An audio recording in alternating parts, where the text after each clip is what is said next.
My 20s were just wonderful. The best time of my life. I was free and felt like anything was possible. It was a time when I traveled a lot, went all over Europe, and even visited countries like India.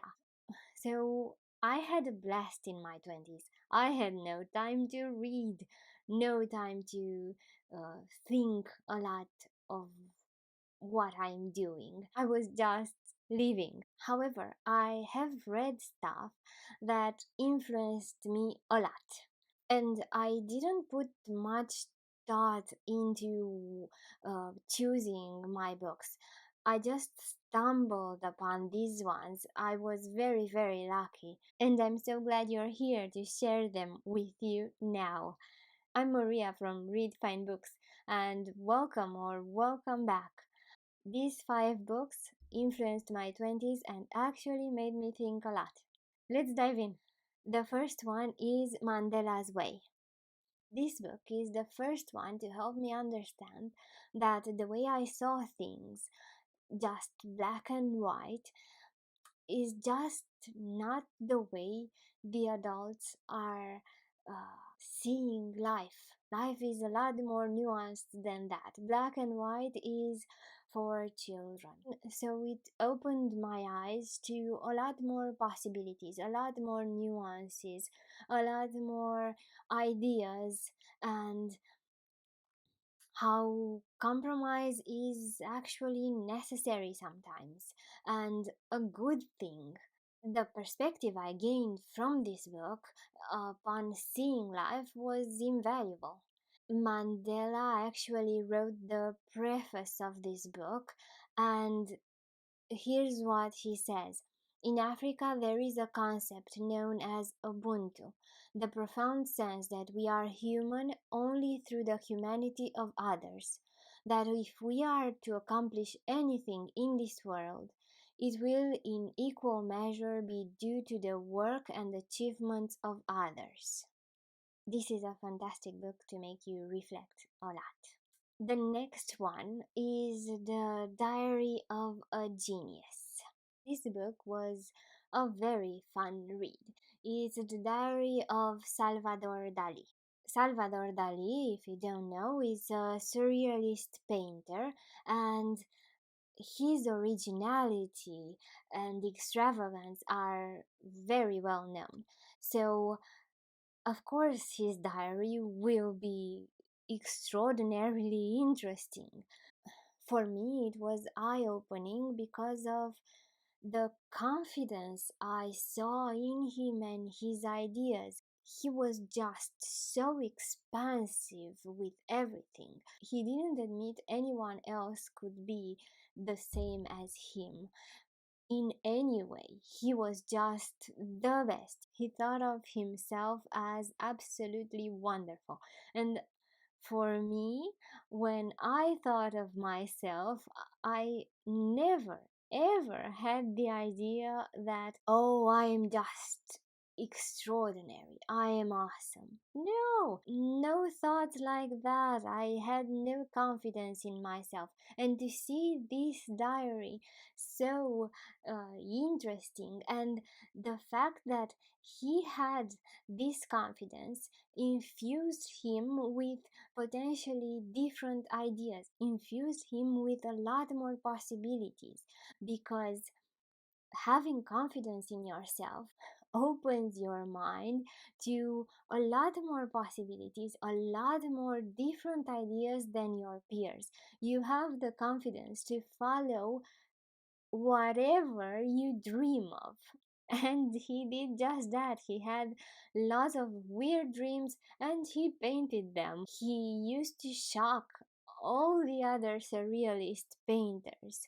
And the way he didn't conform to anything, it was just inspiring. So, yes, he likes scandal. He doesn't care about other people's opinion. But that is what made him outrageous and extraordinary, and it was part of his charm. So, yes, really read this diary. It will inspire you, I'm sure of it. The next book I loved in my 20s is Screw It, Let's Do It. This one is the autobiography of Richard Branson. Of course, he is very well known now. Who hasn't heard of Virgin Galactic? It was even famous 10 years ago, but nothing like today. This autobiography made me dare to do more things.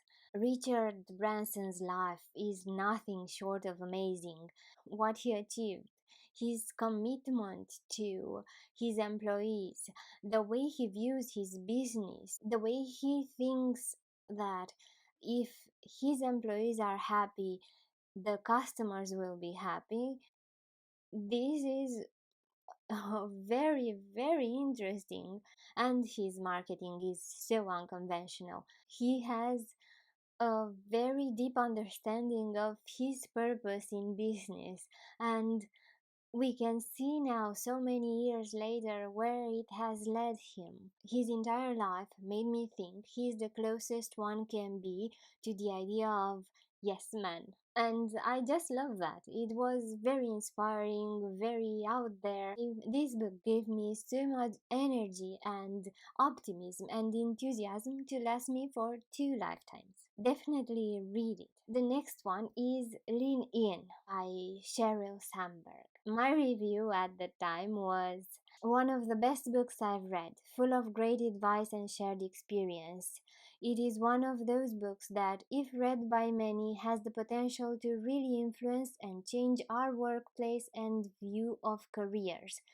And if understood and acknowledged, it's a manifesto to help continue changes in our society and improve gender equality. I feel very strongly about it and really recommend this book to anyone. I stand by my words now. Lean In helped me see I wasn't assertive enough, not nearly as I should have been. And uh, it made me think of what I stand to lose if I don't change that even a little. It was just an awesome book. The next one is The Art of Happiness. This book aims to solve our problems through reflection and meditation. The author is a psychologist who interviews the Dalai Lama and who adapts his message to a Western context. It is so well written that the life lessons here come across as beautiful and simple and very easy to follow. So, yes, they reflect the Buddhist principles, but Buddhist principles are themselves very inclusive.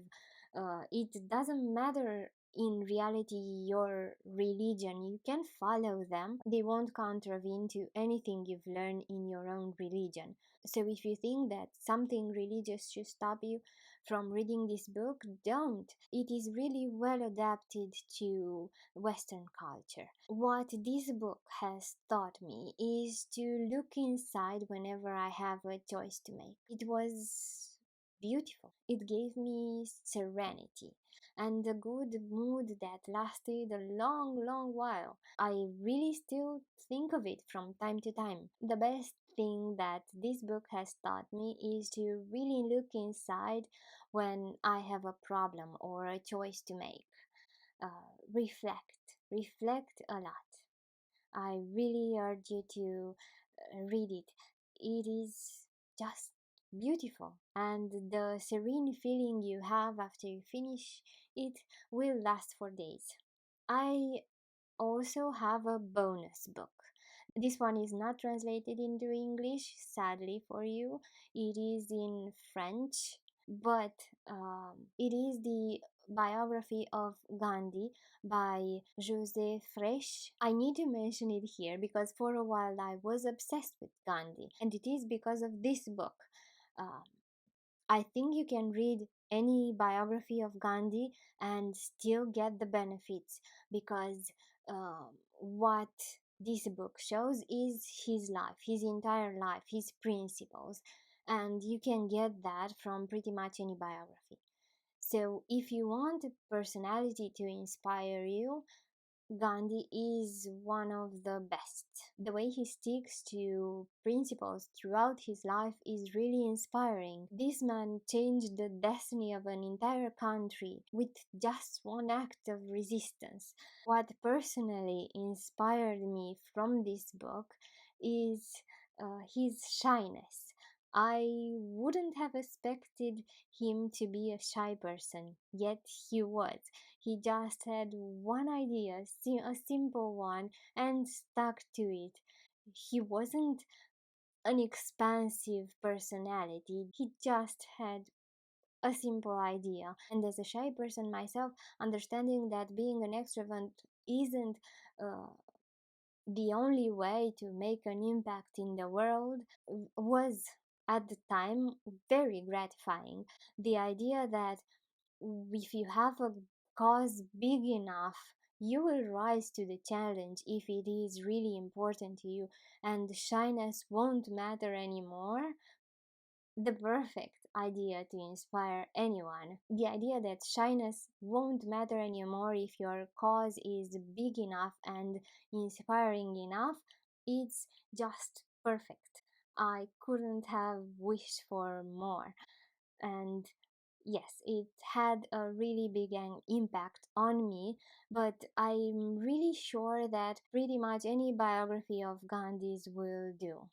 This one was written by a person that clearly revered Gandhi himself, looked up to him, and of course, choose a biographer that does that because you want to get inspired. I'll leave a link to the Goodreads description of that book as well.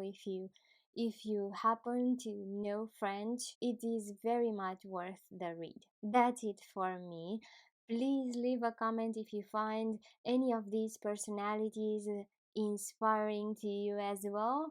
And if you have read something about them, let me know. Let me know what I can read more, get inspired again. I'm Maria from Read Fine Books. Thank you so much for watching.